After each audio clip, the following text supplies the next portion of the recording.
көпшілік қауымға «Жау жүрек мың бала» фильмі арқылы танылған белгілі актер, әнші Артур Төлепов қайда және не үшін асығып жүр? Енді асықтым, кімге асығым? Жалпы өзімнің жарымды табуға асықтым. Өзінің болашақ жарын іздестіру үстінде жүрген әнші арнайы «Асықтым» деген әнге бейнебаян түсірді. Жуырда ғаламтор желісінде Артур Төлепов сүйіктісіне ұсыныс жасады. Алда ұлан асыр той деген ақпарат тараған еді. Бірақ актердің өзі мұны жоққа шығарды. Себебі оның жүрегін жаулаған ару әлі табылмапты. Бұл интернет желісіндегі жалған ақпарат, бұл белгілі бір бағдарламаға жалпы сюжет ретінде түсірілген дүние болатын бағдарлама барысында ол не үшін жасалды, соның бәрін түсіндіретін боламын. Бірақ ондай үйлейін деп жатқан жоқпын.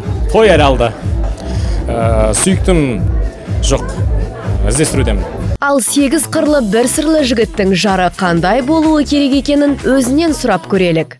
Енді андай бір көбісінің айтатын стереотип бар, иманды, ибалы, оның барлығы түсінікті. Жалпы ең бастысы маған ата-анамды сыйласа.